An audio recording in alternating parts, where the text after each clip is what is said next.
Say about the priestly writer and the priestly tradition. What does the priest think was the great point of the covenant at Sinai? What was the great thing that it made possible? Why was it the great revelation? What was it that was brought about?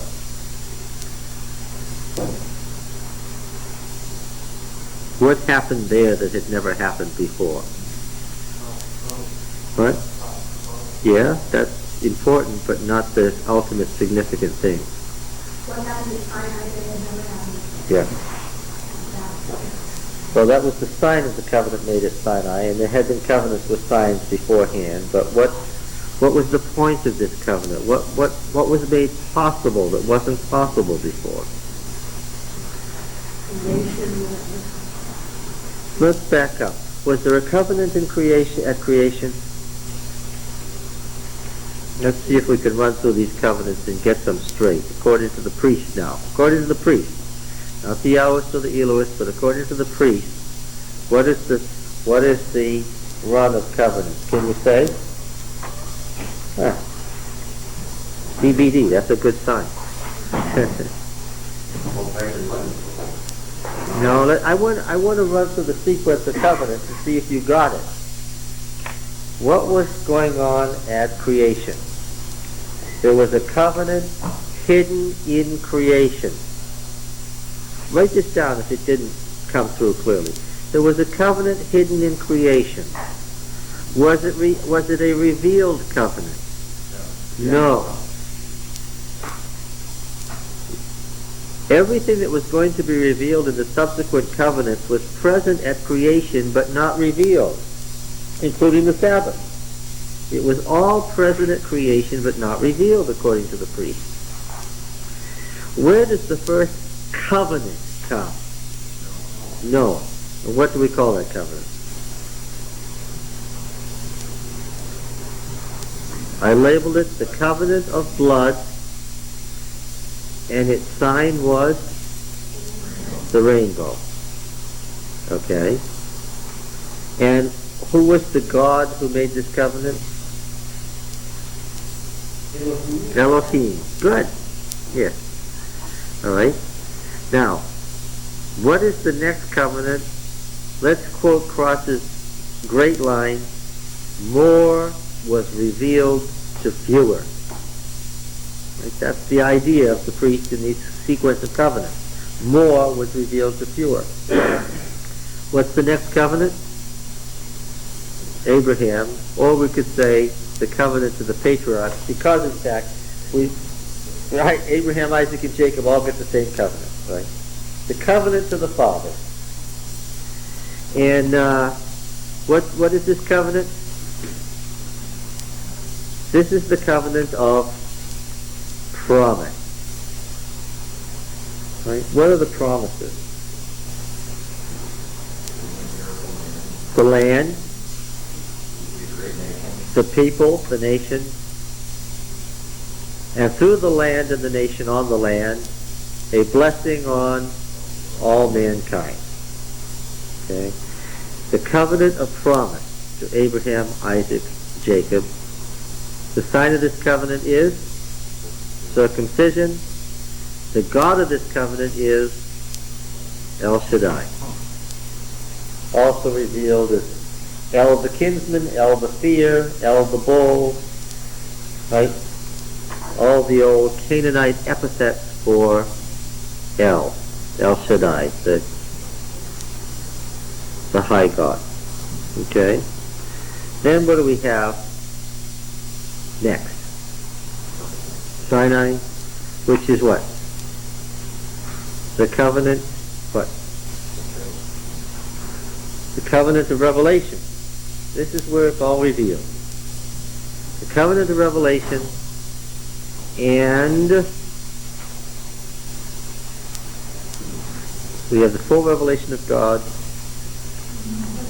right? What is the sign of this covenant? The Sabbath. What is the God of this covenant? Yahweh. Okay? Not a covenant of creation, but all of these covenants were hidden in creation, revealed fully and finally at Sinai.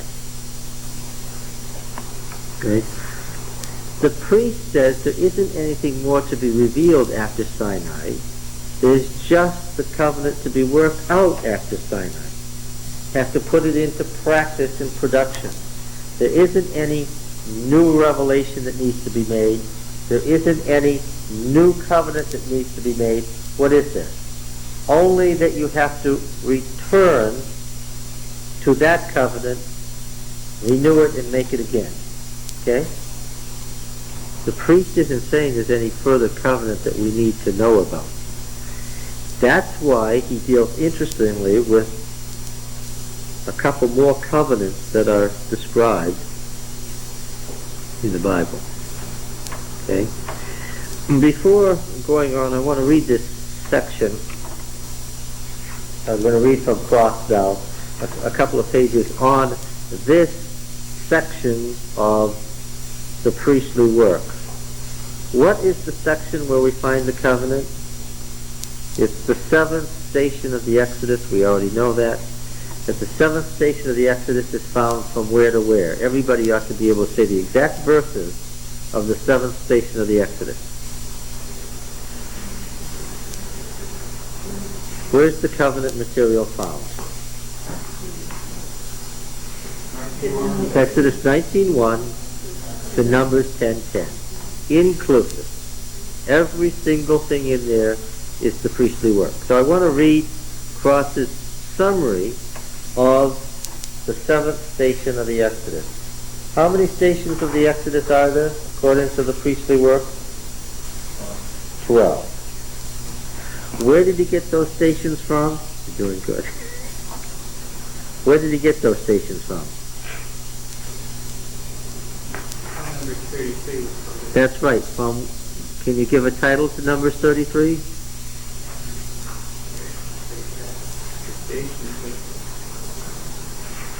The station list. How many stations? 40. The 40 stations of the Exodus. Right? Numbers 33. From which he has extrapolated the 12 stations of his priestly work. Alright? And they journeyed from Rephidim and encamped in the wilderness of Sinai. Numbers 33:15. They journeyed from Rephidim and camped in the wilderness of Sinai. P gives the date is in the 3rd month after the departure from Egypt. That's a quote from P. The day of the month may have fallen out by haplography.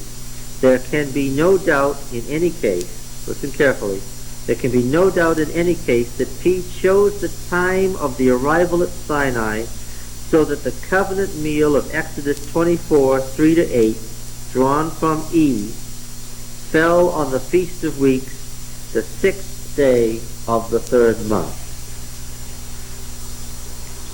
The heading introduces the entire complex of tradition, its narratives and its legislation, running from 19 to Numbers 10:10. Numbers 10:11 records the departure from Sinai at the beginning of the next priestly rubric. The section begins with the JE account of the preparations for the beginning of the theophany on the Mount, Exodus 19:2-25. Two covenant documents follow, the Decalogue and the Covenant Code, Exodus 20:21-23, and then the covenant ceremony in Exodus 24:1-8. The Decalogue in its present form is clearly a priestly document, just as the Decalogue of Deuteronomy 5:6-22 is a Deuteronomic recension of the same Decalogue. To be sure, the Decalogue of Exodus 22-17 is an old document, taken from the epic sources and reworked especially by the expansion of parenetic material in Exodus 20 verse 4 and 20 verse 11, which of course is the Sabbath commandment. As we have seen, P uses the archaic term Edus, covenant of the Decalogue, and calls the ark now the Ark of the Covenant, and the tent shrine the tabernacle or tent of the covenant, in view of the tablets of the covenant which they contain, using Edus over and over again in several different terms that he's created. The covenant rites, for the most part, stem from the Elohistic tradition, Exodus 24, 1-8, following upon the covenant document. The key to the priestly understanding of the Sinaitic covenant is given immediately after the covenant rites, when, according to Elohistic tradition, Moses went up to the mount to receive the tablets of the covenant stipulations, and the glory of Yahweh, Kavod Yahweh, tabernacled Vayishkon on Mount Sinai, and the cloud covered it for 6 days, and he called to Moses on the seventh day from the midst of the cloud.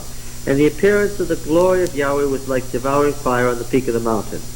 At this point, the priestly writer chose to introduce the long document describing the ark and the tabernacle. His motivation is made clear in the course of the document itself. It is twofold.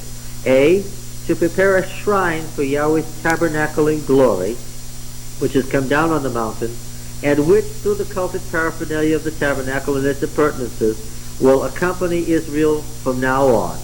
And B, to provide for the housing of the covenant document, the Edus. On A, a place for the glory of Yahweh, to tabernacle, Exodus 25:8, and they shall make a sanctuary for me that I may tabernacle Shekanti in their midst. And Exodus 29:43-46, and I will meet with the children of Israel there, and I will be sanctified by my glory, and I will tabernacle in the midst of the children of Israel. On B, Exodus 25:16, and you shall put into the ark the tablets of the covenant, Edus, which I shall give to you. And 25:21, and you shall put the propitiatory on the top of the ark, and into the ark you shall put the tablets of the covenant which I shall give you, and I will meet with you there, and speak with you from above the propitiatory, between the two cherubim which are on the ark of the Edus. The priestly writer ends the long section on the ark and the tabernacle, Exodus 25-31, with the conclusion, and he gave to Moses, when he finished speaking with him on Mount Sinai, the two tablets of the Edus. At Exodus 32:15 comes the Elohist notice, and Moses turned and went down from the mountain, and the two tables of the covenant Edus were in his hand. The pericope in chapters 32-34 of Exodus ends with the Yahwistic comment, and he wrote on the tablets of the stipulations of the covenant, Divrei Habarith, the 10 words. Then follows the long series of priestly sections, Exodus 34:29-35, a priestly proscript, 35-40, the second use of the tabernacle from heaven document by P, Leviticus 1-7, the manual of offerings, Leviticus 8-9, the investiture of Aaron, 10, the death of Nadab and Abihu, and so on, 11-16, the law of clean and unclean, including the cleansing on the Day of Atonement, 17-25-26, the holiness code and the blessings and curses of the covenant, the peroration on the holiness code utilized by P to end the main legislative section, 27, his appendix, numbers 1-4, the census and organization of the battle camp around the tabernacle, 5 and 6, various ordinances appended to the organization of the tabernacle, and 9:15-10:10, preparation for departure from Sinai. All of this massive legislation is placed by the priestly writer all at Sinai. Okay? The covenant at Sinai was the climax to which the priestly labor had been directed. Israel's final gift of the series of covenants was the gift of the tabernacling presence of Yahweh's glory in their midst. The answer to the question I asked at the outset, what was the purpose of this covenant? Israel's final gift in the series of covenants, the covenant hidden in creation, the covenant of blood to Noah, the covenant of promise to the patriarchs, the covenant of revelation at Sinai. The final gift of the series of covenants was the gift of Yahweh's glory tabernacling in their midst. Israel's final law, adumbrated in earlier covenants, was now fully revealed in all its symmetrical complexity at Sinai, and also in its simplicity in the covenant document, the 10 words, which formed the covenant par excellence. Okay? Get it? What was the goal of all these covenants from creation on? Indeed, what was the goal of creation? The goal of creation was the creation of Israel, with Yahweh tabernacling in its midst. That was the goal of creation. wasn't making the garden or any of those things. The goal of creation was Israel and the tabernacle in the midst of Israel, with Yahweh's glory there above his law. How much of the priestly material from Exodus 19 to Numbers 10 is the covenant? How much of it is? All of it. And yet if I said, what is the covenant par excellence? What's the nucleus of the covenant? What is the summation of all that massive material? What is it? The Ten Commandments. 10 words. Okay? And what is the sign of this covenant? The Sabbath.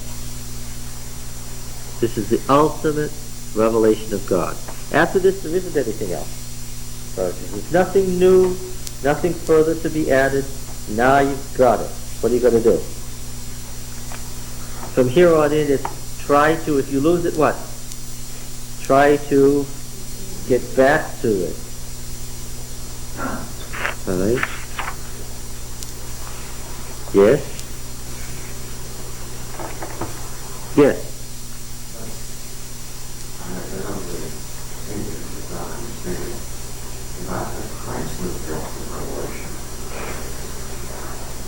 No.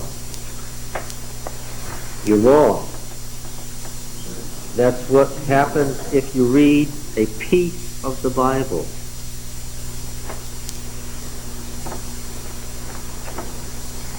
John 1, which is the theological explanation of Christ, is the Gospel of John.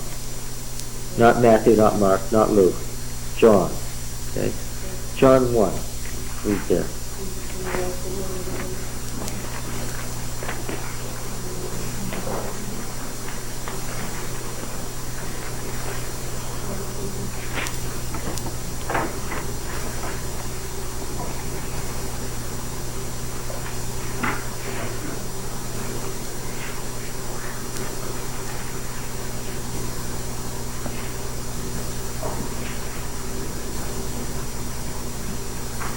In the beginning was the Word,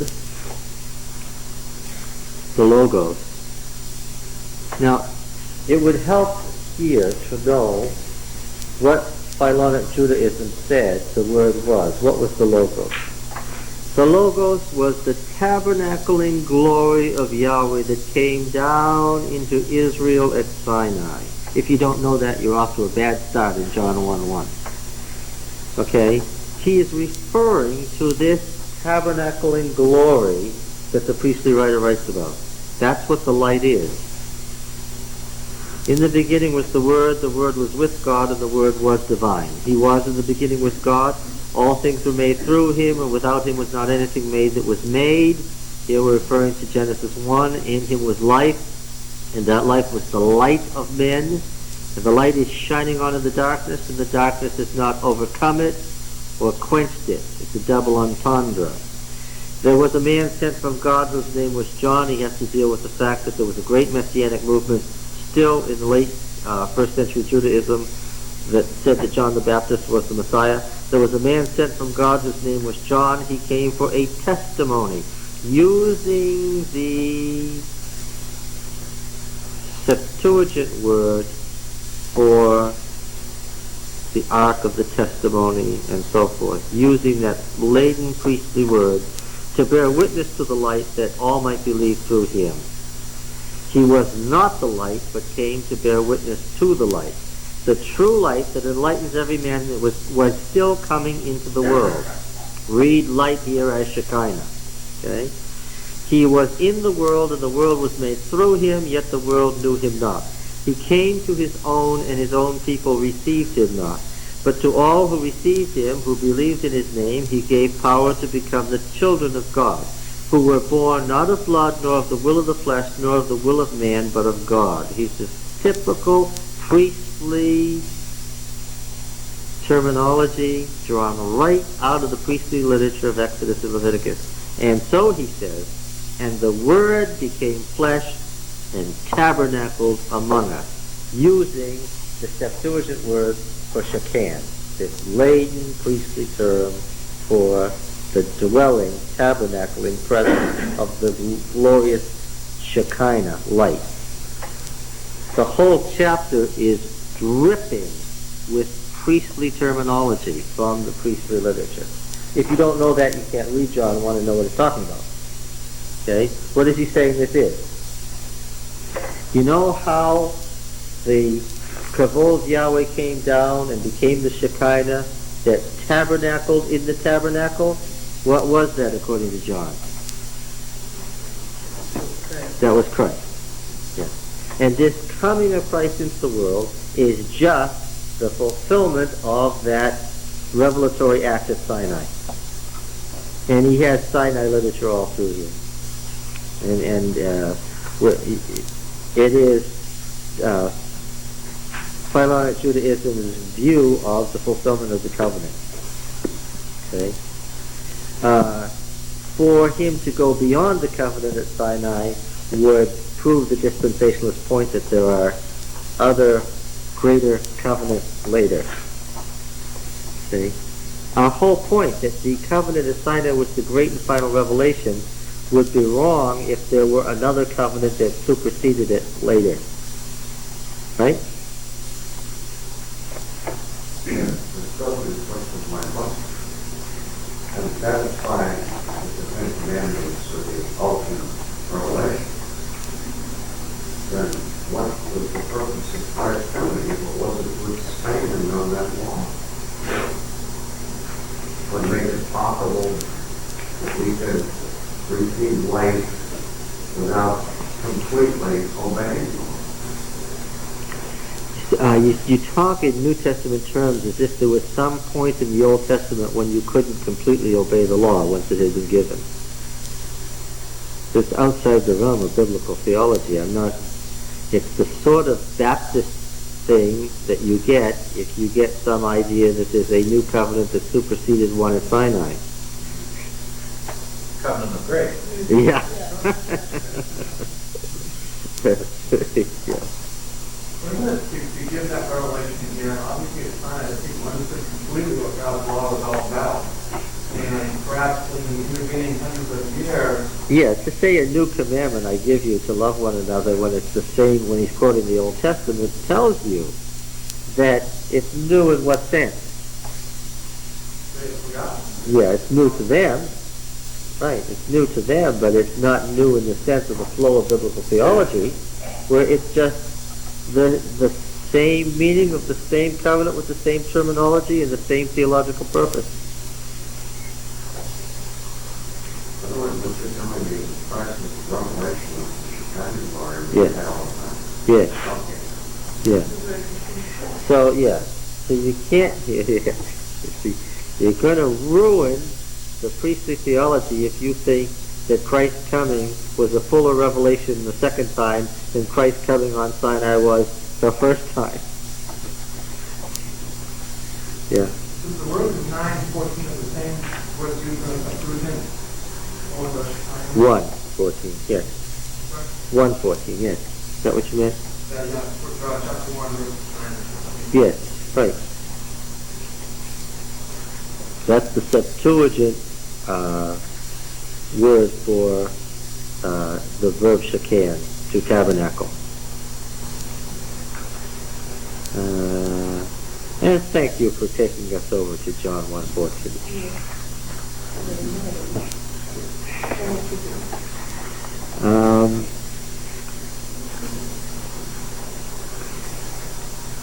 Yeah.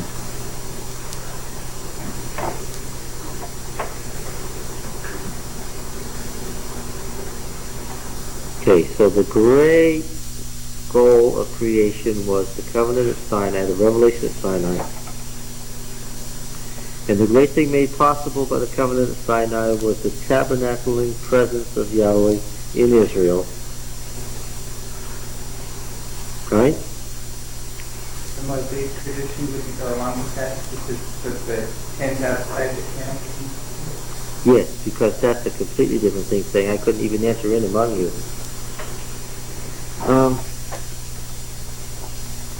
Now, I said there was another thing that the priests had to deal with. Tell me again, just summarize again, what I have said is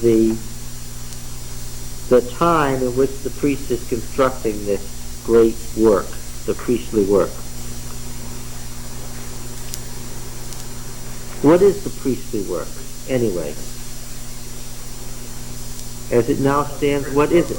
It's the first 4 books of the Bible, including the end of Numbers, which has been chopped off and put at the end of Deuteronomy, once Deuteronomy got incorporated into the work. It is, he created Genesis, Exodus, Leviticus, Numbers as an entire work. So where does the division come? Does the division come between Deuteronomy and Joshua, or Numbers and Deuteronomy?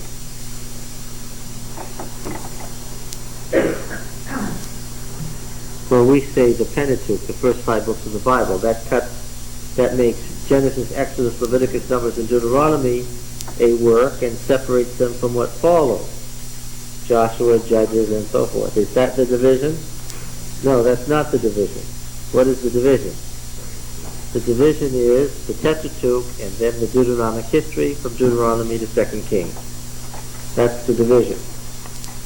Okay, and the fact that Deuteronomy is tied to the Deuteronomic history is something that we'll study at great length. What were the circumstances that called forth the priestly work as it now stands? What was it that created the priestly work? Why did he do it? All of the narrative invasion to Yeah. What had happened to the northern kingdom? Huh? Gone where? To exile, which is his great concern in Leviticus 26. What happens when you end up in exile? Right?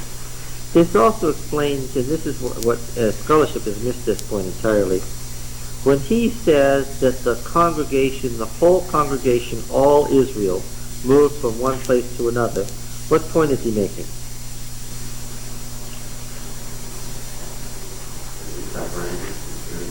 What? Well, he's laboring at a time when Israel and Judah has been separated by force. And he's saying this covenant was made with how many? All of them. That's his point. Look at, for instance, at section 9, Numbers 20, verse 1.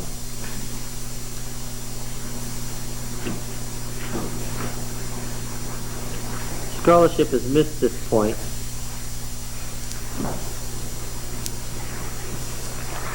And the people of Israel, the whole congregation, and he says this a number of times, came into the wilderness of Zin in the first month, and they encamped, they shekan, they tabernacled, as the best codices say, in Kadesh. All right. It is certainly the case that the priest has to deal with the loss of Israel. So it's not surprising that what is standing behind a lot of his concern is the Assyrian religion. Why is the Assyrian religion in between the lines of much of what's in Genesis, Exodus, Leviticus, and Numbers? Why do we say that the Assyrian religion is right there between the lines? Why has he overwritten the ancient creation hymn and added some stuff as a polemic against the Assyrian religion in Genesis 1? Why? What is the question? Are the Assyrians more powerful than Yahweh, or their God? Yeah, the gods of Assyria are more powerful than Yahweh. Is Yahweh really the Lord of creation? Or is he one of the pantheon, and it turns out that the Assyrian gods are, in fact, more powerful, and Yahweh is just one among the gods. Okay? And so his direct and forceful treatment of a polemic against the Assyrian religion is because of the situation he's laboring under. Right?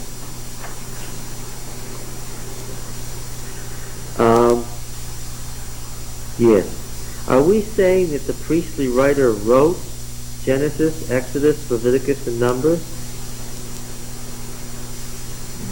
Well, no. Exactly. No. Can you tell me how it happened? What documents do we have?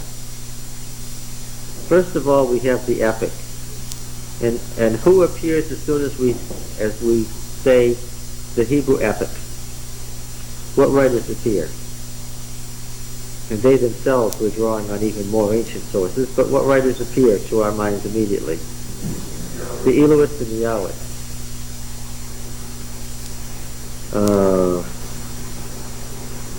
Yes. And then, of course, we have all the temple materials, the genealogy, and so forth, right? And we have some stray things, like the Canaanite story about Abram the Hebrew in Genesis 14. Some things that didn't even originate among the Hebrews. And the Yahwists and the Elohists were writing from much more ancient sources. Because so much poetry bubbles to the surface in the epic sources, by which I mean J and E, it has long been postulated, and this is probably correct as far as I'm concerned after having looked at it for years. What was the epic like, probably, that Moses wrote, if Moses wrote an epic about the history of the world from creation to the creation of Israel, the Exodus? What form would it have taken, and what would it have looked like? Now we're talking about 15th century BC. What was history written like in the 15th century BC? What was the form in which they wrote history? How was it done, huh? Poetry, okay. Yeah, can you think of a parallel from the period of the Judges that goes on for hundreds of pages that we now know is not myth at all, but actual history? What? Yes, the Iliad and the Odyssey. And what are they? They're the history of the Greek leagues. Now you'll remember, this is important for you to know, the Greek city-states weren't just little independent city-states. They were independent states. But they were grouped around, catch this, a central shrine where the high god lived, because we're talking about paganism now, and where the code of the high god was enshrined, to which all of these city-states subscribed. It's interesting to us to note that there were 12 city-states in the Greek League. The technical term for it is amphictyony.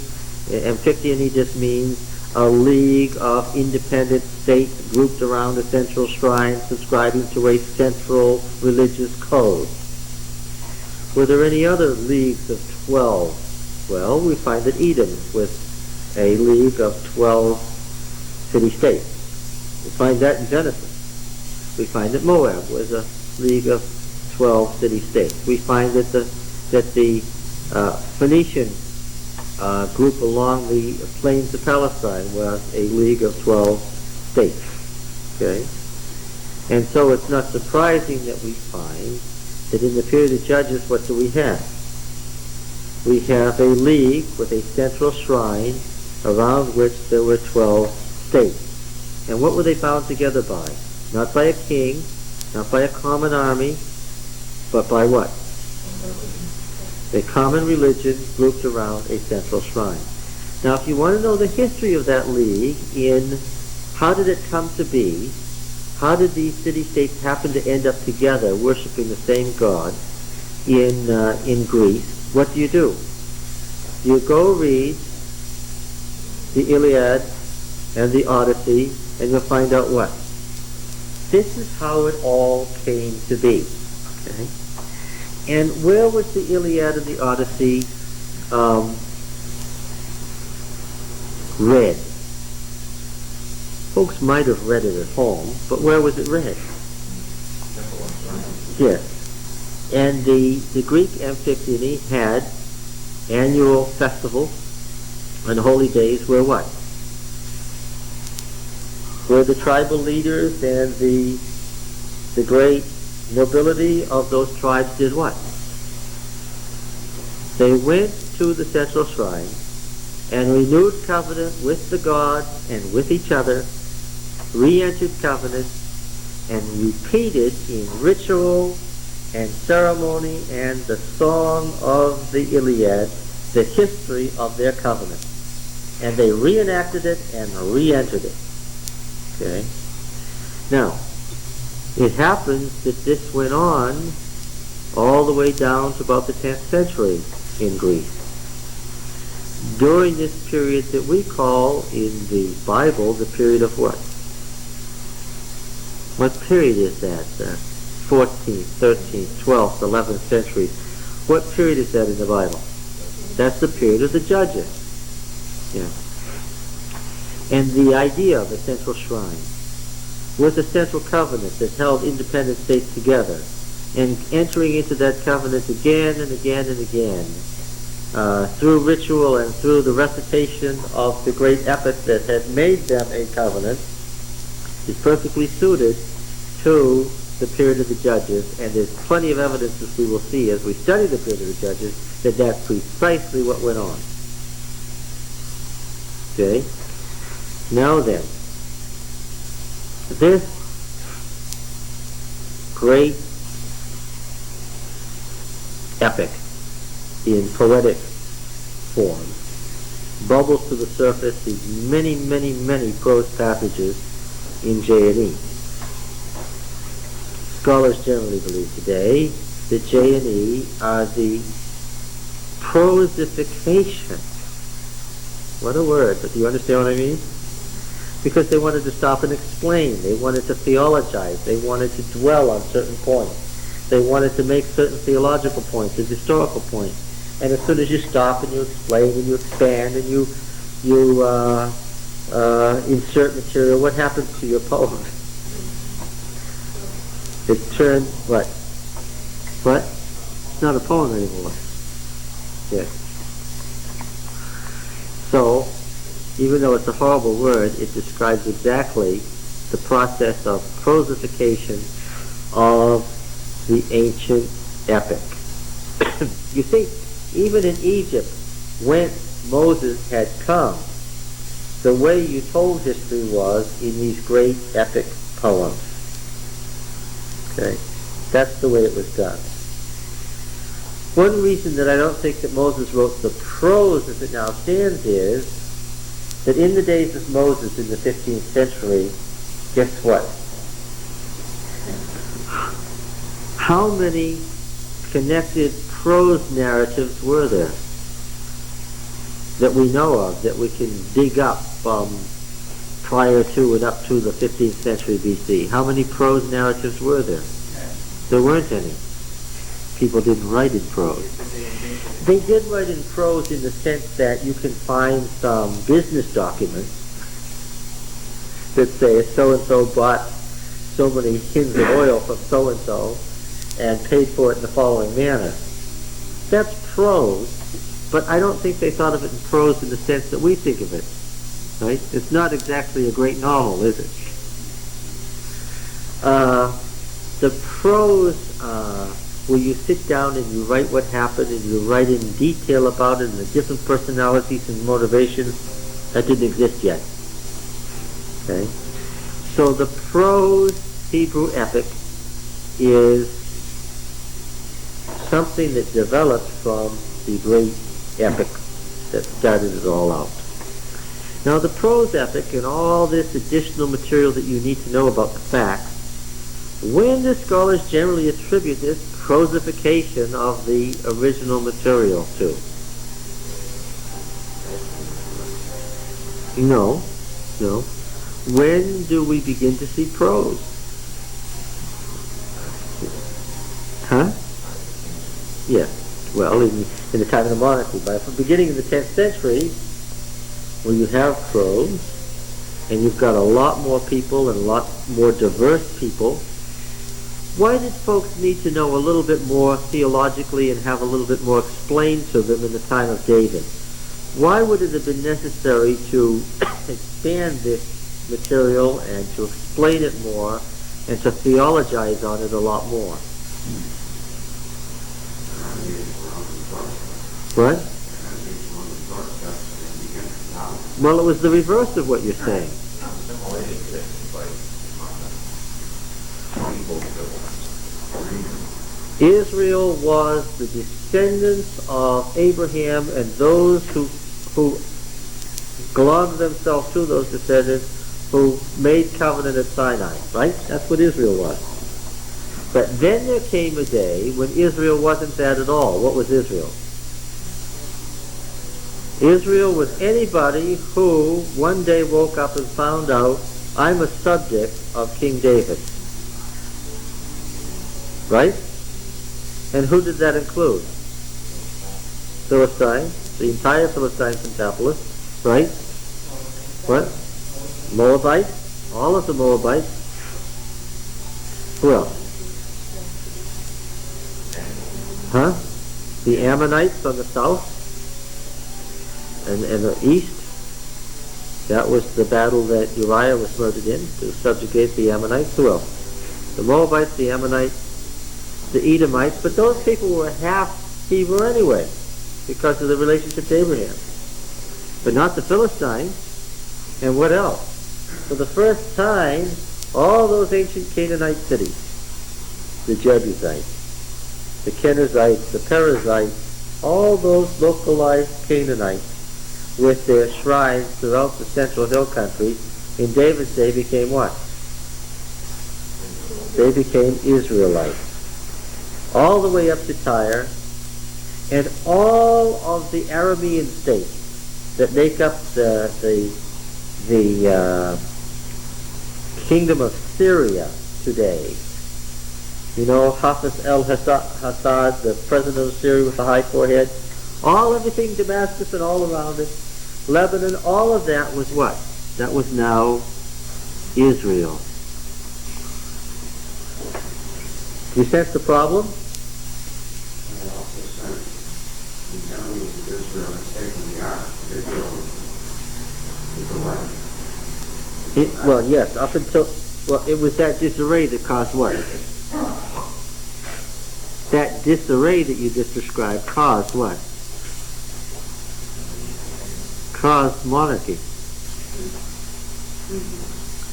A lot of people in Palestine were willing to be absorbed into an empire. Why? Yeah, because they wanted what? All of Palestine had been through 300 years of war. Each little power unit struggling. And at the end of this 300 years of war, which of all the peoples of Palestine was winning? The Israelites. And so when there arose a great king among the Hebrews, what happened? A lot of people said what? Yes, fine. Being part of an empire that's strong and stable, what did they say? And it was the Hebrews who gave in first, and they were the most anti-monarchical of all the peoples in Palestine. And they said, let's do it. Let's have a king. Let's have a monarchy. And these others went right along, and they were grateful for an age of peace. Okay? What word did they use for this peace? We say that the Roman Empire brought an end to the centuries of warfare that preceded it, and the Pax Romana descended on the world, and there was peace. Right? In the 20th century, around the world, again and again historians have said, there's only going to be peace in the world if the Pax Americana comes to be, which is what? A peace brought about by what? The imposition of American power on the world. Okay? And there comes times and ages when people want that because they want to be done with the troubles they've had. What was the theological term for this peace?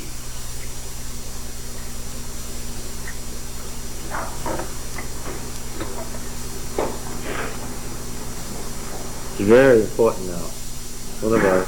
One of our key things here. Should we know that? Yes, you should. Yeah, yeah. Okay. I think you can lead yourselves to it by a couple of simple things. What is associated with peace in people's minds?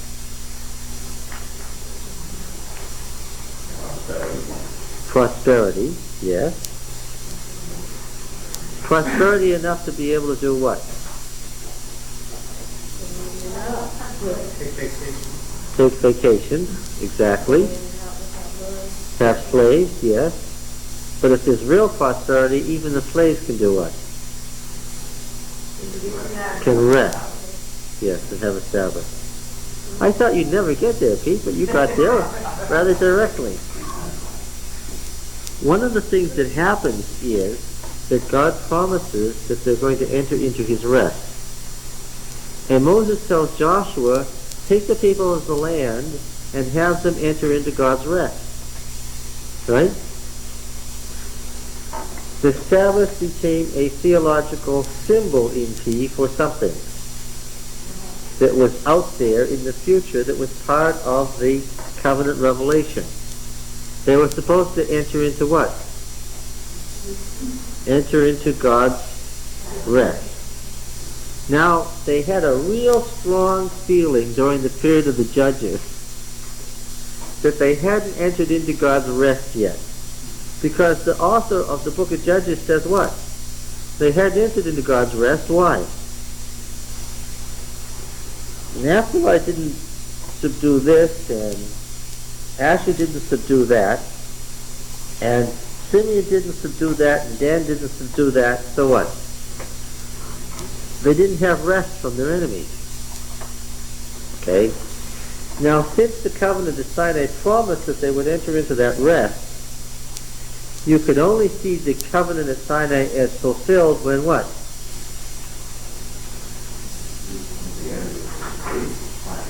What? Yeah, okay. And so we come to 2 Samuel 7.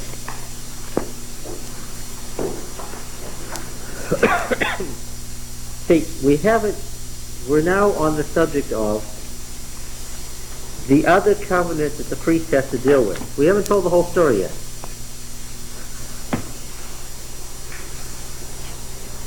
Roy, I promise, we're going to be out of Numbers soon.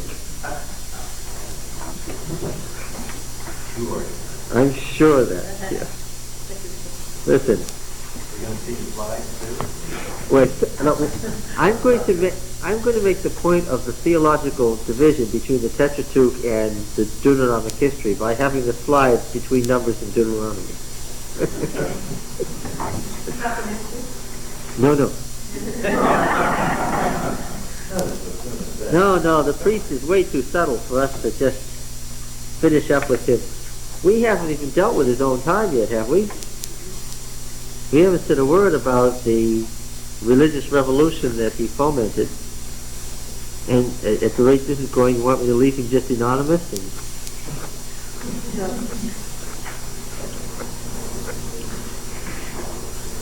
As we follow through from the end of Numbers to 2 Samuel over the next couple of months, I'm sure it'll only take us a month or two to get to 2 Samuel, I promise that we will stop and note this theme of rest every time we come to it.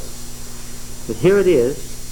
Now when the king dwelt in his house, and Yahweh had given him rest from all his enemies round about. Okay, now that's theologically laden. Do you get it? That's not just a simple once upon a time. The author has chosen a whole series of theologically loaded terms. The king tabernacling in his house. His house being the word what?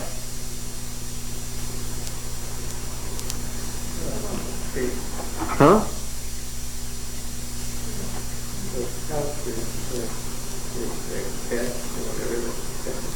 Yes. Does that have any significance? Isn't that just a simple word house? No, not in this chapter.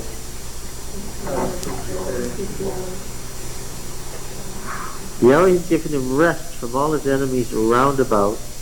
The king said to Nathan the prophet, "See now, I dwell in a house of cedar." Now, we've got to remember what the Canaanite pattern here. Remember the Canaanite pattern? A king dwelling in his house is what?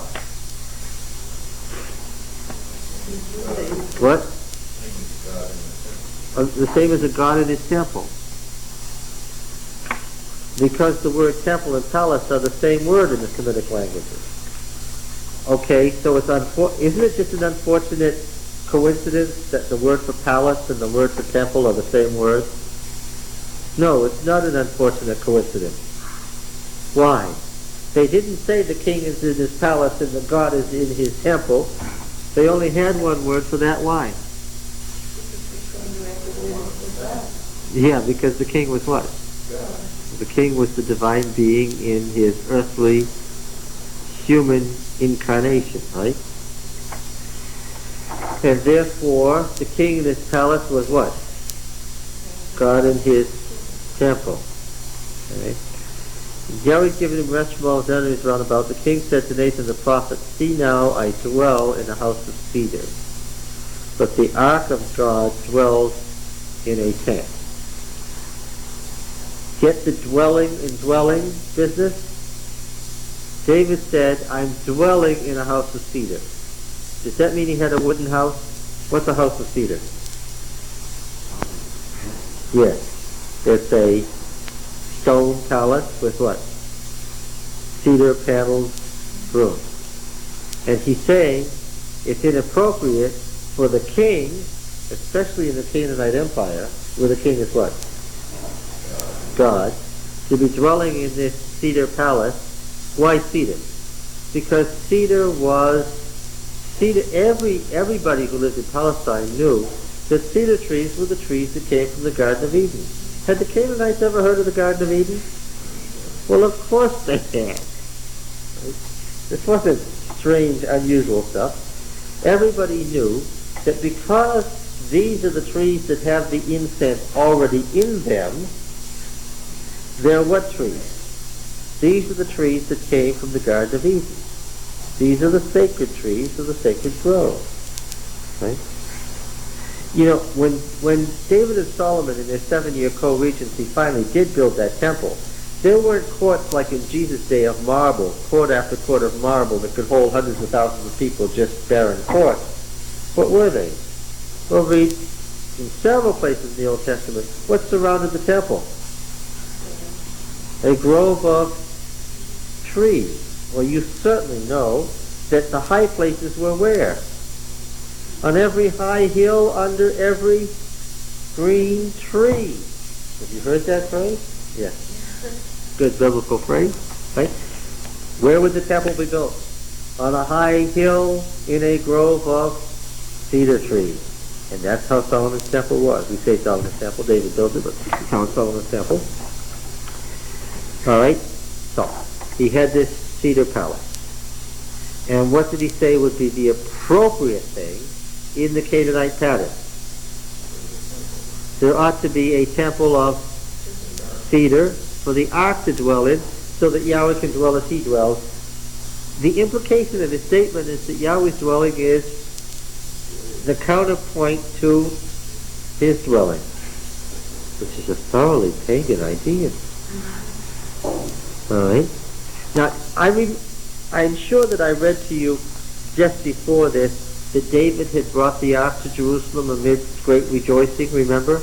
And you remember he had held a great fertility festival, and he had pitched a tent that was the equivalent of the tabernacle on Mount Zion. Verse 6:17, and they brought in the ark of Yahweh and set it in its place inside the tabernacle which David had pitched for it, and David offered burnt offerings and peace offerings before Yahweh. And when David had finished offering the burnt offerings and the peace offerings, he blessed the people in the name of Yahweh of hosts, and distributed among all the people, the whole multitude of Israel, both men and women, to each a cake of bread, a portion of meat, and a cake of raisins. And all the people departed each to his house. We commented on this earlier. What time of the year was this?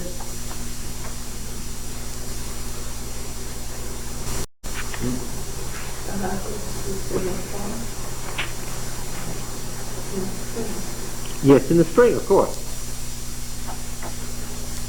What's the spring festival? What do we know the spring festival as? Well, no, Passover is what we call it in the Old Testament. That's the Hebrew name for it. What did the other folks call it? The rest of the folks who lived in Palestine. The Feast of Ashtaroth, the mother goddess, which we know in English as what? Easter. Ashtaroth, through its shortened form Ishtar, becomes our Easter. And the hot cross buns with their raisins were what? Raisins are what? First of all, raisins are what? Grapes. And grapes are what? Fertility, life, blood, so forth. So the reason David gave everybody, men and women alike, raisin cakes was what? Well, yes, because he wanted his empire to what? To grow. And so in the spring, when it's time for folks to reproduce, he gave them the hot cross buns that go with the worship of Ashtaroth to make everybody fertile as the mother goddess does. Okay, and this is what he did as he set the ark inside his new tabernacle. Now he knew as he was setting the ark in his tabernacle that what did he really want to do? Did he really want a tabernacle there? What was his intention? Yes, he intended to build a temple. Now again, as I recited in your ears in the past, the sacred scriptures of the Canaanites, let's review the Bible before the Bible, right? Going back now to the Baal cycle, what was it that happened again? Just in simple summary form. The gods of the underworld challenged the gods of the upper world to a battle. The battle of life and death, right? Who won? What? Oh, initially the gods of the underworld. Through what? Yeah, through the seven-headed dragging Baal down into the underworld by grabbing him by his heel. And he was dead the 3 days and 3 nights and resurrected, you remember, and came back where? No, not to the temple. I thought I could sucker somebody into saying that. No, that's the point. Came back to what?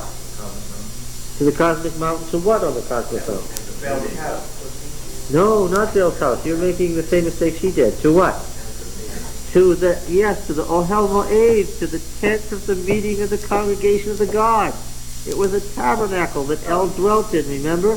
Up to that point, the high god and all the other gods had what? Had tents. This is no patriarchal nomadic religion, you see. It's in the age when, if folks lived in tents, what did they say the gods lived in? Tents. But the Canaanites, by the time they settled down in these great cities they built in Canaan, like Hazor, what happened? Well, the list went on, that when Baal got back, lift up your heads, O you gods, be lift up ancient beings, who is this King of glory, da-da-da-da-da-da. It turned out it was Baal, as we know, with his sword there, dripping with the blood of the dragon to whom he'd given a mortal wound, all of that. What did Baal demand in the tent of meeting? He made a demand. He made a couple of demands, actually. And El acquiesced to them. Be the new head. Anyway, if you build a palace. Yes. First of all, although Baal was the son of Dagon, he insisted on being called the son of El from then on. He wanted to be El's legitimate successor. He wanted to become the son of El. Now, if we translate that into English, we call it what? The Son of God. Yes. And to signify this change in his position, and to signify that he had become the hereditary monarch from El, and had taken over from the old father God, and now he, as Son of God, was going to reign, how long? Forever. What did he want? Yes, he did not want a tent. He demanded there in the tent of meeting among the gods of El, seated on his cherubim throne, that he rebuilt a temple. And the building of this temple would signify the beginning of his eternal reign as king of the gods. But because he wasn't the original God, he would always be worshipped as what? The Son of God. Okay? Oh, stop shaking your head. Now, what did El say? What did the Father God say? Yes, were the gods grateful or ungrateful for Baal's action in going down there and getting himself killed to fight the seven-headed dragon of death? They were very grateful because he had secured their position as God, as life God. So they were more than happy to build him a temple on the cosmic mountain. And the gods themselves built it. And as they built the temple, what was to go on earth? So the good Canaanite folks, wherever they were to do what? To build Baal a temple. Now what would be the shape and dimensions of the temple? It would be what? Identity of appearance equals identity of essence. Therefore what? He said, quoting Torkal Jakobson. But it would be the same. Now Baal's temple had to have a hole in the roof, described in exactly those terms we find in Genesis of the lid in the roof of the ark, so that the rain could come in. Because the rain coming in was the symbol of what? Baal was the god of storm and of life. He was the god of rivers and pools and rain and life. He was the god of the life-giving waters. When the mountains flow with oil and honey, that's just a poetic way of saying there was enough water to create olives and flowers that became oil and honey. Yeah. So, the dimensions I thought were most interesting of the temple of Baal at Ugarit were identical to the dimensions given in the Baal myth. Exactly the same dimensions. Well, that's not surprising to me. Why? They created on earth the exact equivalent to the cosmic temple that the gods built. Okay? The founding of the temple. Remember, I'm saying temple, but what word could I say? This was Baal's palace where he was going to live. The founding of Baal's palace was the beginning of his reign as Son of God forever over the cosmos. It was based on the Canaanite principle of hereditary monarchy. Now, who lived in that temple in Ugarit? Well, the king of Ugarit lived in it. It was all one complex. The king's palace, the god's temple, was all one thing. He was in the citadel. It was all one thing. Because, of course, the king of Ugarit was who? Baal. And when he died and his son took his place on the Canaanite principle of hereditary monarchy, what was that? That was just what? The fact that Baal reigns what? Forever. And the Canaanites said, the king is dead, long live the king. Right? So now, David says to no less a person than Nathan the prophet, see now I dwell in a house of cedar, but the ark of God dwells in a tent.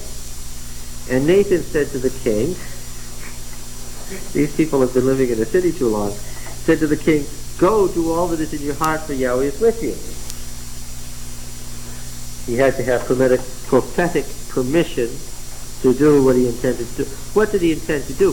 This is an Oriental way of bargaining, you understand. In the Orient, you talk obliquely about what you mean, right? What did David mean when he said, see now I dwell in an ark of cedar, but the ark of God dwells in a tent?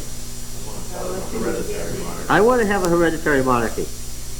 And furthermore what? I want a I want to build a temple to Yahweh to signify the beginning of my eternal monarchy. And I want me and my sons to be called what? The Son of God from now on. What he's saying to Nathan is, Nathan, I'm running a big Canaanite empire here, and what I ought to be doing is what? Setting myself up as a Canaanite king that the folks can accept as their king. Because the folks don't know what this election by a bunch of tribal chiefs is all about. That may belong to the old tribal league of Israel, but the folks don't know about that. So what? I want to give the folks what they're familiar with. And Nathan said what? That's an excellent idea. You just go right ahead and do it. But that same night the word of Yahweh came to Nathan, go and tell my servant David, thus says Yahweh, would you build me a house to dwell in? I have not dwelt in a house since the day I brought up the people of Israel from Egypt to this day, but I have been moving about in a tent for my dwelling. That moving about is tabernacling here and there. In all the places where I have moved with all the people of Israel, did I speak a word? This is a continuation of the idea of moving around like they did the Exodus. Did I speak a word with any of the judges of Israel, whom I commanded to shepherd my people Israel, saying, why have you not built me a house of cedar?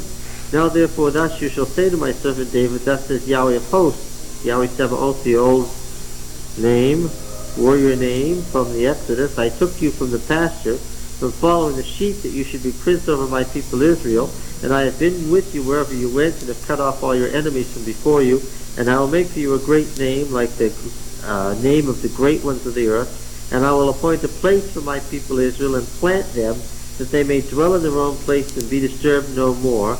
And violent men shall afflict them no more as formerly, from the time that I appointed judges over my people Israel. And I will give you rest from all your enemies. End quote. You got to stop it there, because what happens next is a totally different thing. What was he promised? Well, first of all, what's the answer? Well, no. What's the answer here? Beginning of verse 4. What? No. What happened to the house of cedar? Well, God is speaking as indirectly as David was, but what's the answer? Forget the house of cedar. Did I ask anybody to build me a house of cedar? What's the implication of that? And therefore what? Yeah. But I'll give you something. What is it? You want a name, you want a house, you want a name, what? I'll give you the great name you wanted, and I'll let you have the rest, I promise. Okay? And what do you think David said?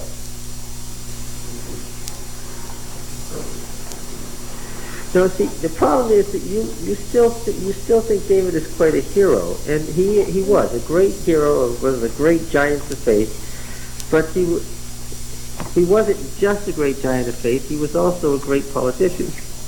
What did he say? He didn't just say okay, he said what? Okay. Yeah. Do you think he said to himself, perhaps we'll return to this subject later?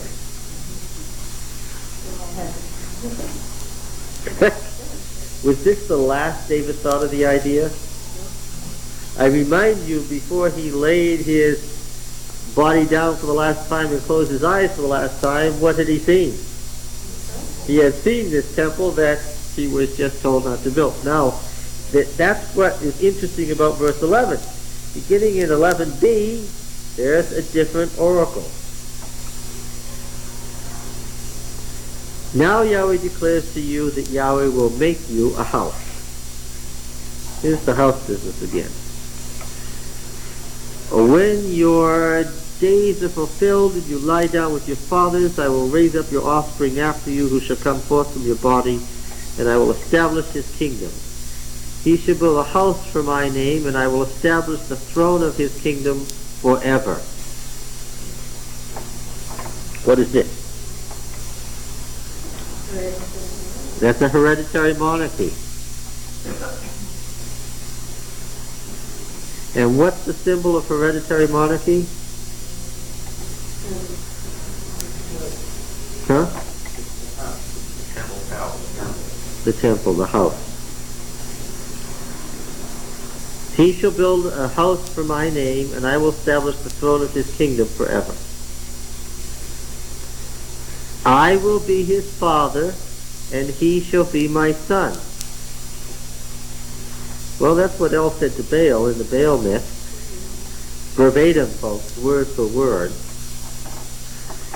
And here, in this second oracle, it's what?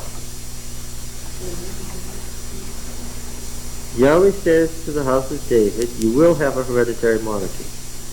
You will build this temple. And what? And you will be, what? My son.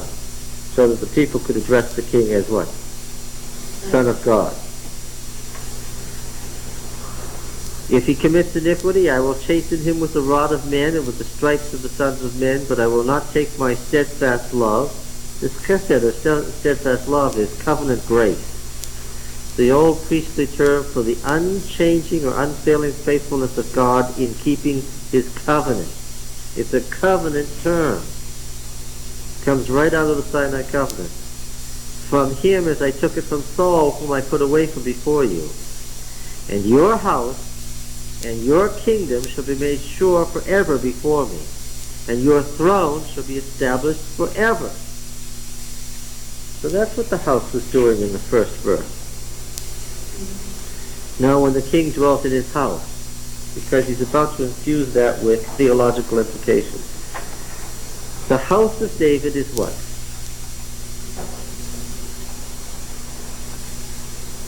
What's the house of David? The line of kings. Or what? Well, the hereditary monarchy is the line of kings. Or what? Huh? Or what? The temple. What's the outward, physical symbol of the hereditary monarchy?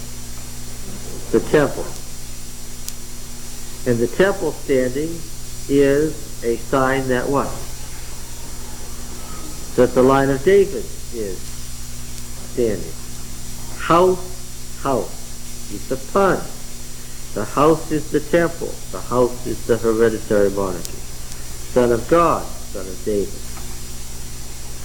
Right? Now, simple and straightforward question. You ought to be able to shout back. The covenant at Sinai was conditional or unconditional? Conditional. Absolutely conditional. Now, one of the questions that the priestly writer had to deal with was the covenant with the patriarchs conditional or unconditional?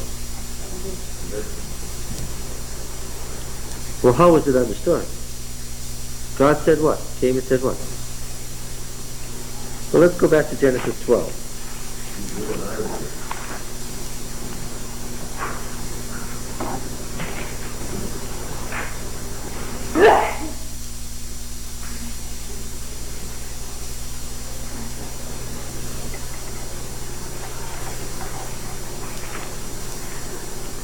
What does it say here?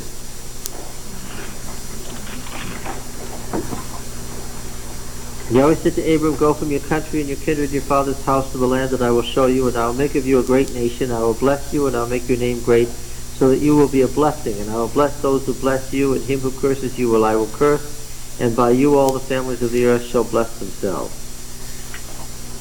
What does it sound like? Huh? Sounds unconditional.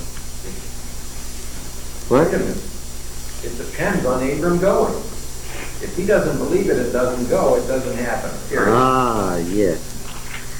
Yes. All right. Now, chapter 15.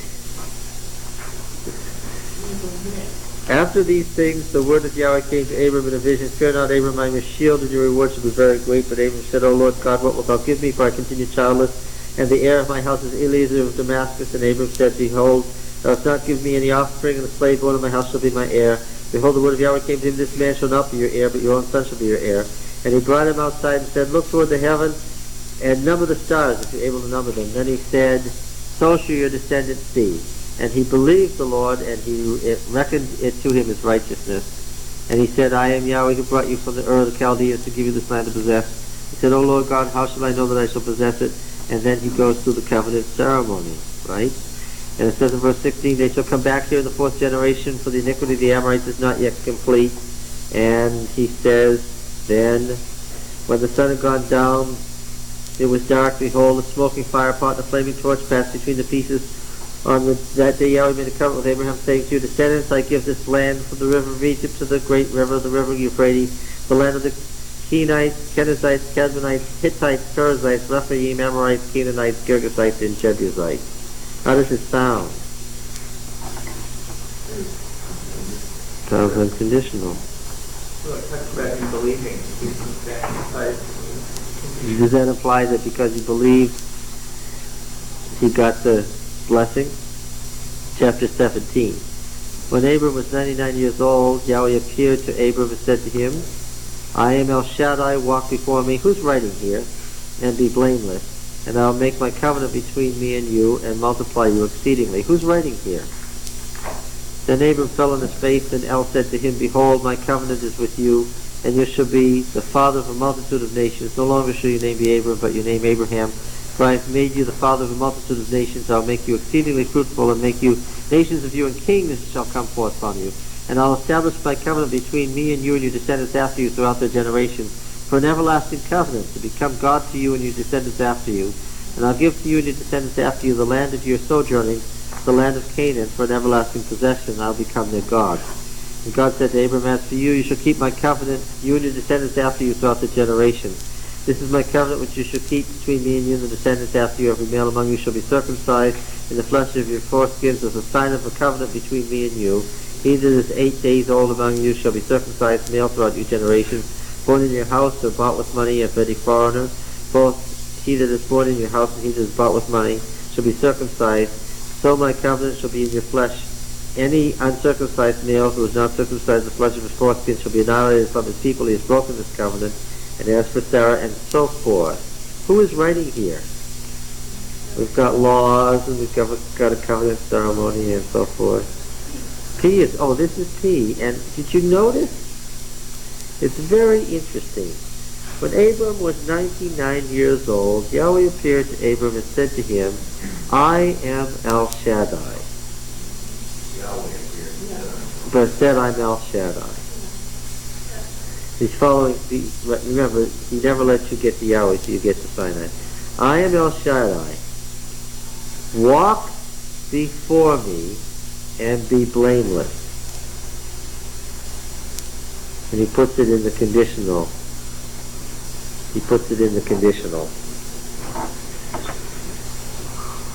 What has he done by inserting that? It's very subtle, but it's very, very significant. What has he done? We have 3 stories of the giving of the covenant to Abraham. We have one from J, one from E, and one from P. In J and E it sounds what? It's stated as an unconditional statement, as the statements are given from God. But as the statement is given from God in P, what?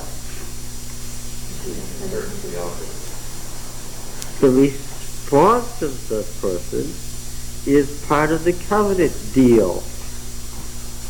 It's conditional.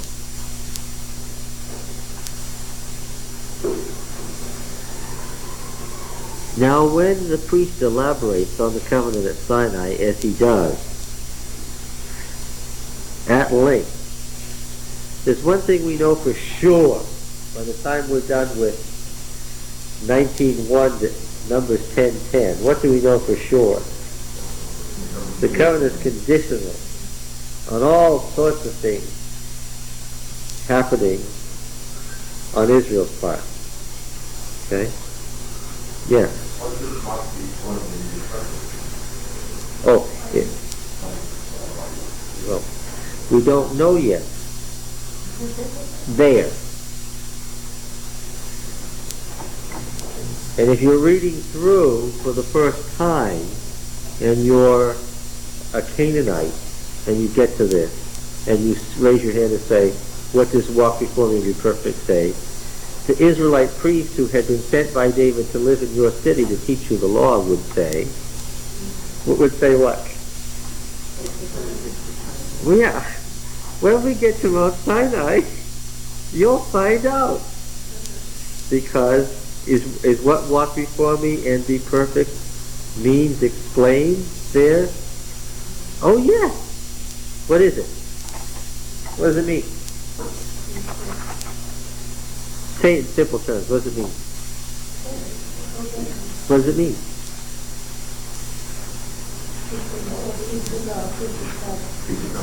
Keep the covenant. What does that mean? Keep the 10 Commandments. That's what it means. Follow the 10 words. That's what it means. Yeah, okay. No. The question he raised illustrates exactly the point. That isn't explained till when? Till Sinai. This is only covenant of promise. It's not revealed until Sinai, when all of that is explained. He takes everything and he puts it at Sinai. Yes?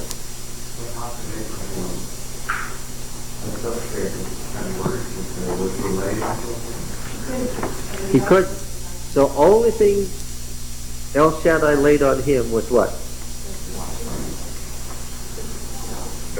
Was circumcision. Yes. Not tellingly what? The Sabbath or a lot of other things from Sinai. On the other hand, you have the story of Lot and Abraham to cast a great contrast between them. Because Abraham is a friend of God, he is able to save Lot, who is not. And there is a contrast between them in their lifestyle and pattern of behavior. Yes. I mean, it's like all of this stuff underlays the story, but he just doesn't talk about it until he gets down here. It looks like an assumption, one of those axioms that you pick up at creation and kind of carry along with you, but you don't talk about it until you get to Sinai. You don't know about it till you get to Sinai. Well, who doesn't know about it? Because Abraham Okay. surely No, knows more. let's take it away from the Sabbath and go to circumcision. Was Noah circumcised? Probably not. No, I don't say probably. Tell me what the priest said. No. When does circumcision become a requirement of God? With the Abrahamic covenant. Yeah. And what did Abraham do? And he would have lost the covenant right there if he hadn't done it. Yeah. Yeah. Yeah. And so, yeah. All 400 of them in. Yeah. Actually. Did Abraham want to put that in? No. Verse 22. When he had finished talking with him. When he's finished talking with him. Right then. The next day. A week later. Later that same month. The following year. No.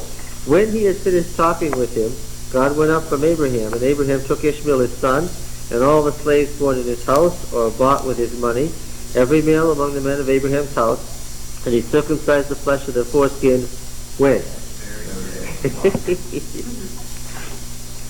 As God had said to him. Abraham was 99 years old when he was circumcised the flesh of his foreskin, and Ishmael his son was 13 years old when he was circumcised the flesh of his foreskin. That very day, Abraham and his son Ishmael were circumcised, and all the men of the house, those born in the house and those bought with money from a foreigner, were circumcised with him. So when did circumcision begin? On that very day. On that very day. And of course, if you followed the priest and thought about it, you've already figured it out, of course. What day did Moses and Israel hear God speaking from heaven? That was Saturday. It was Saturday, the priest says. Yes. Yes. Okay. And you'll remember that the circumcision is described as exactly the same thing as the Sabbath is. The sign of that covenant which was put into practice at that moment. Okay. Now then,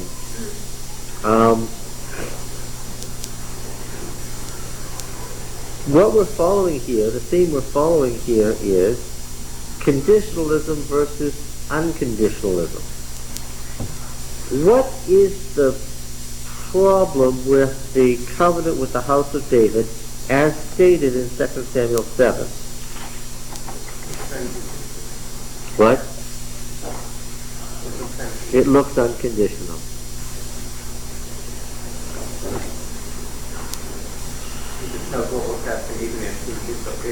Well, think about it. Yeah, even if he disobeys, what's going to happen? He'll get punished, but what?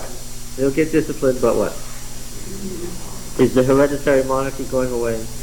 Is the temple going away? Therefore, I can tell you, how long is the temple going to stand? Forever. How long is there going to be a king on David's throne? Forever. This is one of the main cleavages between the northern and southern kingdom, folks. Tell me about the kings in the northern kingdom. Well, there was Omri and there was Ahab and Ahab's ill-fated son. Oh, I know why that was. That was because the house of Omri was following the Canaanite religion and was trying to do what? Because they were following the Canaanite religion, they were trying to do what? Have what? Come on, put it together. What were they trying to have? Hereditary monarchy. Right?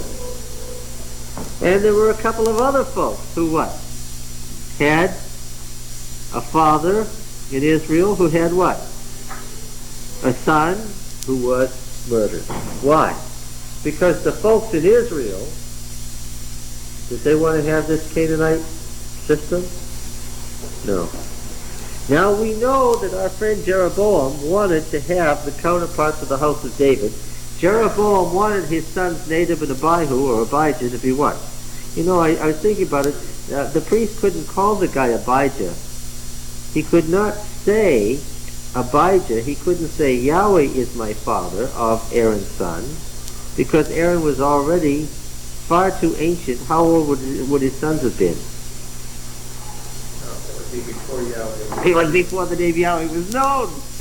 So he had to say, he is my father. Now, did you all catch that little aside? Why did he say Nadab and Abihu instead of Nadab and Abijah for the sons of Aaron?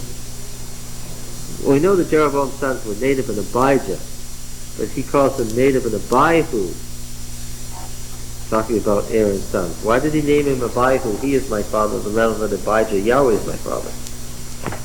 Because when Abijah was born, when Aaron's second son was born, what was the problem? There wasn't any Yahweh. So you couldn't name him Abijah.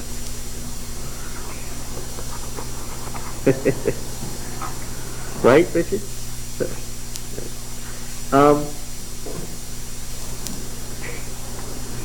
Now, this covenant with the house of David is something that the priest has to deal with, doesn't he? Let me ask you again, when was the priest living? In the time of Hezekiah. So was this covenant with the house of David known about? Yeah. Now, let us read Psalm 89 again. Psalm 89 again.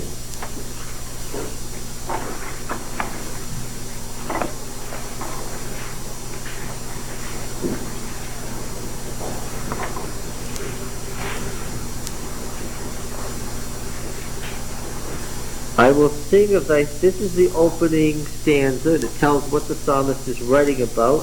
This is his theme. I will sing of thy steadfast love, O Yahweh, forever. With my mouth I will proclaim thy faithfulness to all generations. For thy steadfast love, this chesed is covenant love. It's the unchanging grace of God exercised in covenant. That's what it means. Thy steadfast love was established forever. Thy faithfulness is firm as the heavens. Thou hast said, I have made a covenant with my chosen one. I have sworn to David my servant, I will establish your descendants forever and build your throne for all generations. Tell me what the psalmist is singing about. He's singing about God's unchangeable love in the covenant he made with David. Okay. So far, the covenant with the house of David appears to be what? Okay. Now, apparently he's discussing the house of David, but beginning at verse 5, what is he talking about? Let the heavens praise thy wonders, O Yahweh, thy faithfulness in the assembly of the holy ones. Now we're going to find that this psalmist speaks in excessively mythological terms, in excessively Canaanite terms. There is lots of Canaanite language in the next several verses. Okay? Let the heavens praise thy wonders, O Yahweh. The heavens are personified gods here. Thy faithfulness in the assembly of the Kodashim, the holy ones, the gods.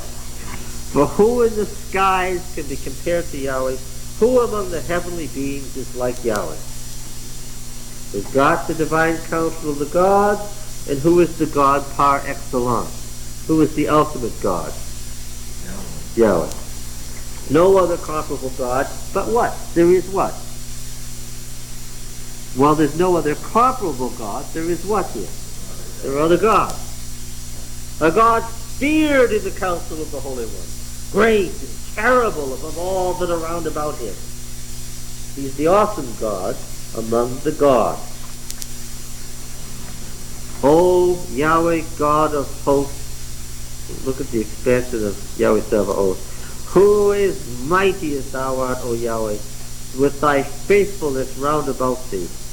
Now here's the ancient cosmogonic myth, having nothing to do with Genesis 1, that creation was the act of the Creator God killing the monsters of chaos from the lower world. Thou dost rule the raging of the sea. When its waves rise, thou stillest them. Thou didst crush Rahab like a carcass. What's Rahab? The formal name of the seven-headed dragon. Thou didst scatter thy enemies with thy mighty arm. We'll talk about the theme of the divine warrior later. The heavens are thine, the earth also is thine, the world and all that is in it, thou hast founded them. The north and the south, thou hast created them. Tabor and Hermon, these great cosmic mountains, joyously praise thy name. Thou hast a mighty arm, strong is thy hand, high thy right hand. Righteousness and justice are the foundation of thy throne. Steadfast love and faithfulness go before thee. Blessed are the people who know the festal shout on the day of the feast, who walk, O Yahweh, in the light of thy countenance, who exult in thy name all the day and extol thy righteousness. For thou art the glory of their strength. By thy favor our horn is exalted. And what is a horn? A king, right? You know that already. Our horn is exalted. For our shield, what is the shield here? What is the shield? What is the shield in this verse, folks? The king.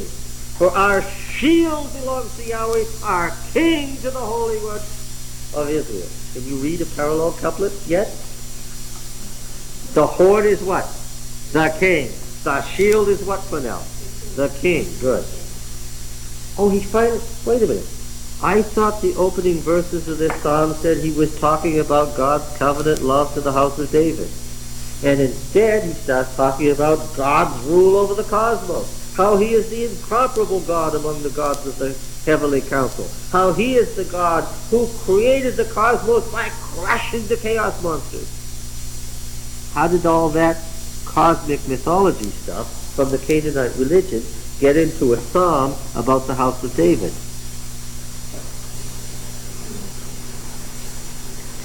Well, I'll stop and think.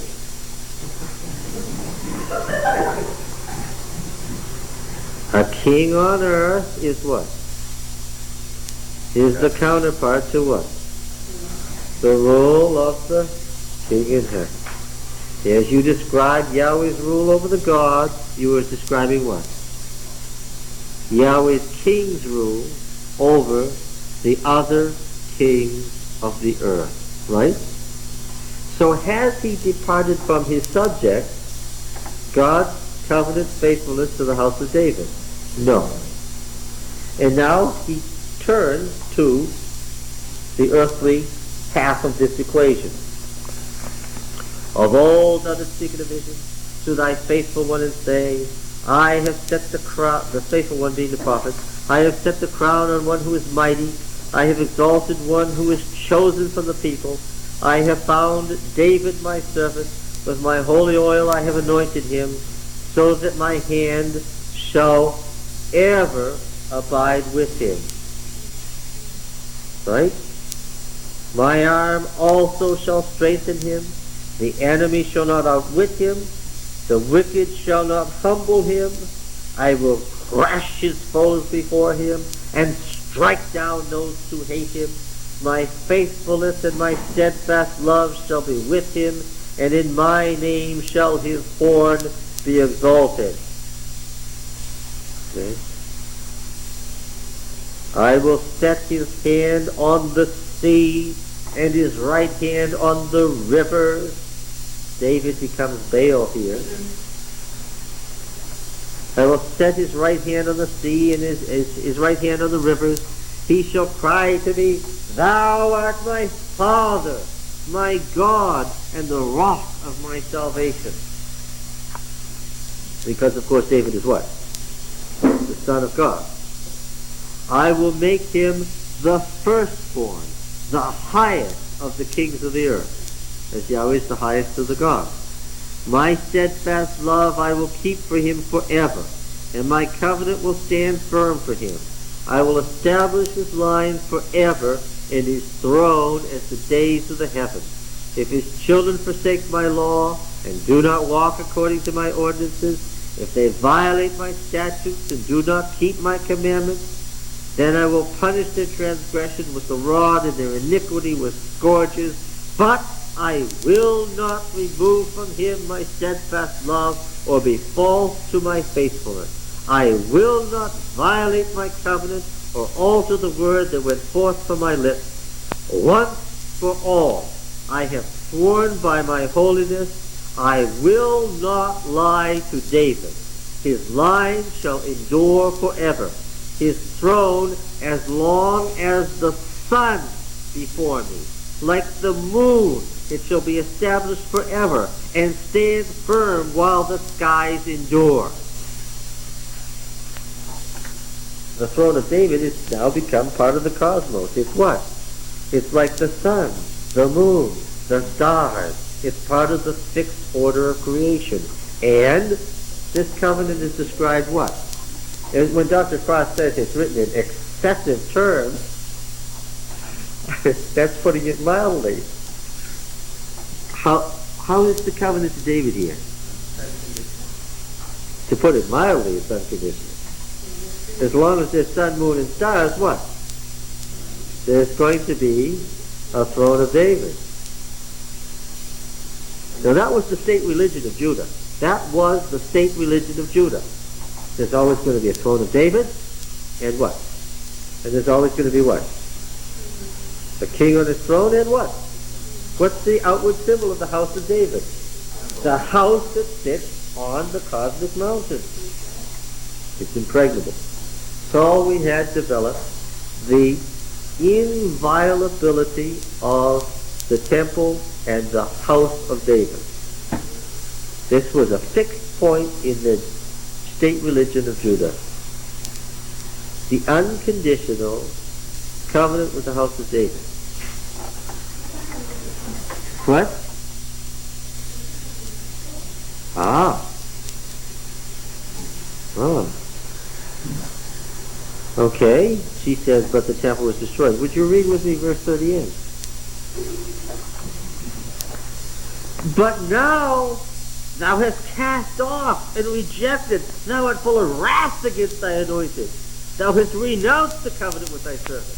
Shocking. What did this say? I will never renounce my covenant with thee. Thou hast renounced the covenant with thy servant. Thou hast defiled his crown in the dust. Thou hast breached all his walls. Thou hast laid his fortress city in ruins. All that pass by him despoil him. He has become the scorn of his neighbors. Thou hast exalted the right hand of his foes. Thou hast made all his enemies rejoice. Yea, thou hast turned back the edge of his sword. Thou hast not made him stand in battle. Thou hast removed the scepter from his hand, and cast his throne to the ground. Thou hast cut short the days of his youth. Thou hast covered him with shame. How long, O Yahweh, wilt thou hide thyself forever? How long will thy wrath burn like a fire? Remember, O Lord, what the measure of life is.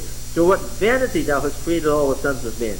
What man can live and never see death? Who can deliver his soul from the power of Sheol? Lord, where is thy steadfast love of old, which by thy faithfulness thou didst swear to David? Remember, O Lord, how thy servant is scorned, how I bear in my bosom the insults of the people with which thy enemies taunt, O Lord, with which they mock the footsteps of thy anointed. And who's speaking? Who's the speaker in the psalm? Oh, that doesn't mean anything. Who is speaking? Read the poem with me.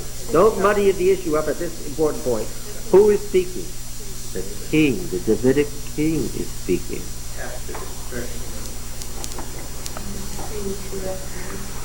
What does he want? How soon? Right away, because what? Yes, because he's dying. Because he's dying. We're at a point where the Davidic king's stronghold is in ruins. It looks like he's going to be overrun, and he is dying. Did this ever happen in history? This happened only once in history.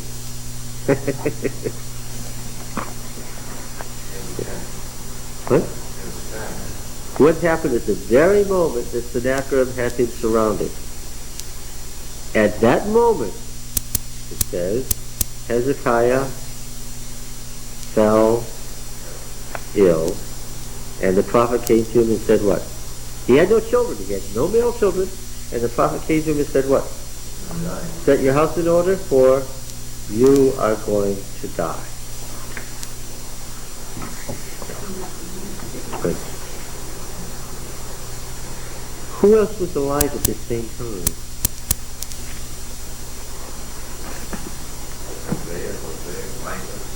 Well, Isaiah, Hosea, Micah. The priest. If the priest isn't one of those, very subtle of you. Yes. Can I just say that there are more legal and technical and verbal associations between the writings of Isaiah and the priestly literature than any other associations in the Bible? Well, the other two are almost certainly not the priest. Because Micah was a country fellow, and Hosea was from where? From the northern kingdom. Yes. Yes. But Isaiah was what? Where was Isaiah from? Yeah. Was Isaiah known or unknown to the royal family? Well, So much so that what? Yes. And did the king dare do anything about it? No. No matter what the king did, who was likely to turn up at any moment? Isaiah or Jeremiah. Yeah, well, it's related, yes. Isaiah. What does Isaiah mean? Yahweh's salvation, yes. Yes. And we'll find out all about what is the glory of Yahweh and how does the tabernacle in Jerusalem when we read the book of Isaiah. Yes. So the priest must deal with another issue. See, he's got a time when things have gone amok, when people thought that what? You ought to be able to do whatever, and what will happen? Why would it not matter? You have an unconditional covenant, no matter what, God's going to save David and save the temple and save Judah because what? That's because he said so, and he specifically addressed the issue that no matter if the king went bad and if the country went bad, still what? They'd be punished, but nothing, as long as there was a sun and a moon and stars, what? And of course you can't have a king if you don't have what? A king sitting there by himself is not a king.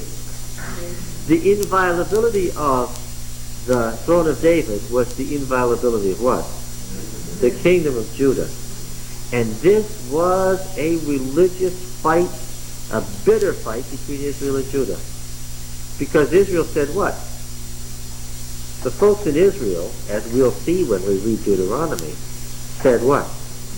You people in Judah are nuts. You are absolutely nuts. You think that you can do anything you please, and you're safe because what? Because you've got some sort of unconditional covenant with the house of David? You folks are nuts. That's not how it is. What did they say in the northern kingdom? And you can read Micah, you can read Hosea, you can read Amos, and you can read the literature from the northern kingdom when you read Deuteronomy, and what do you find out? What did they say in the northern kingdom? There's only one covenant that was made by Moses, between God and Moses, and the deal was what? Conditional from start to finish. There was no promise to Abraham, and there was no promise to David. There was only a promise to Moses, that if you keep this, then you'll get blessings, and if you don't, you're going to be cursed. That's what the northern kingdom said. And then what happened? Their religion said, there isn't any hereditary monarchy.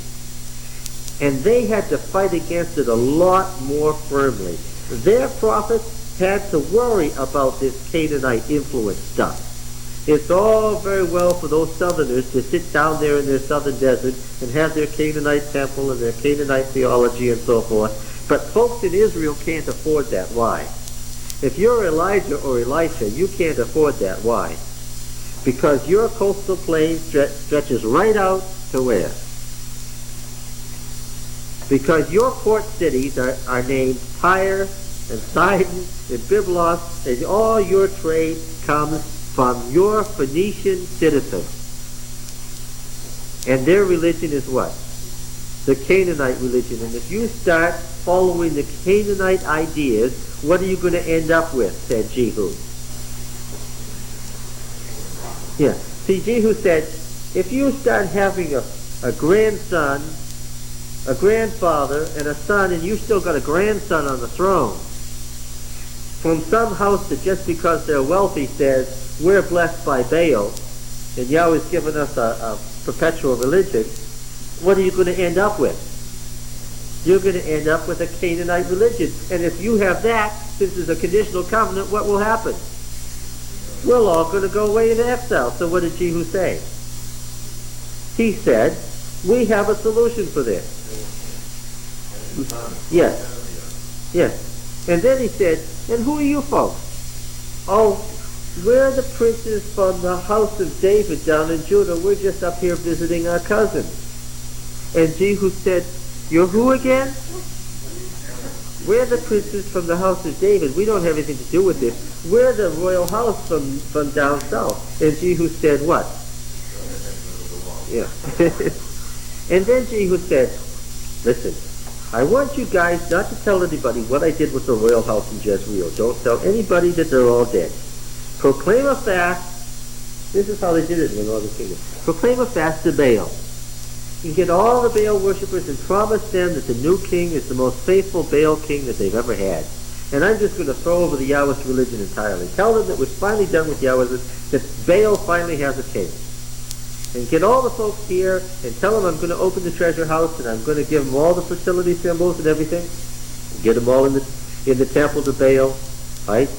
Get all the lordly families here. Get everybody here. I want all the children here. I want to make an address in Baal's name, right? They're all here. Put on the festival garments for Baal, right? And then he said, now folks, I'm going to go in and I'm going to make my little speech to these people. And when I come out, I want you to kill them. And anybody who lets one person escape will pay for it with his life. I don't want to see one of these people alive after I told them what I'm going to tell them. Then he went and said, ha ha, Yahweh's Lord, you're dead. Okay? And that was the end of it. Because in the northern kingdom, they couldn't afford to fool around with the Baal religion. Then how come they went away? Because once they got rid of Baal, and they've had their 100-year war with Baal and driven Baal out, and they were pure Yahweh, what did they say? They said what?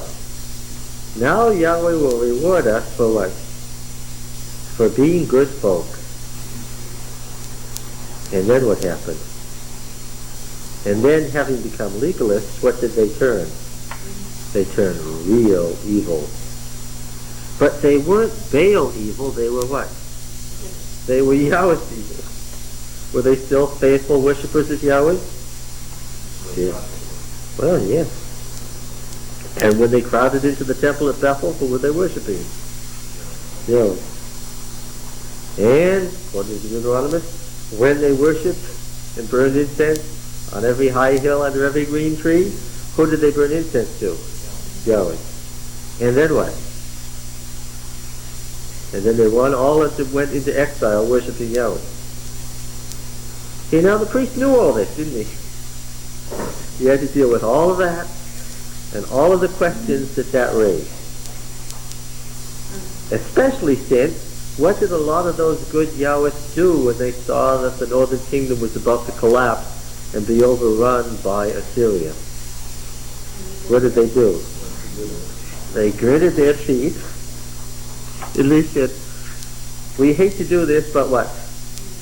We're going to go down into that southern desert with those half-pagan Davidites, and what are we going to do? And we're going to find shelter there, and we're going to go worship in that temple in Jerusalem, because what? At least that temple in Jerusalem is what? Is a temple to Yahweh. And when you got this mixed together, what did you have? You not only had a historical mess, what? You had a religious mess, and yes, a theological mess of astounding proportions. Now these two kingdoms had been on the land by this time for 800 years. And after 800 years, it all came to this big mess. And people wanted to know, what is this mess all about, and where does the truth lie? David, not David? Conditional covenant, not conditional covenant? What did God really say when to whom? What has been going on? What does the history of these kingdoms mean, if anything? Right? And somebody had to step in and say what? Look, this is what it's all about. Let's get it straight once and for all. Right? See you next time.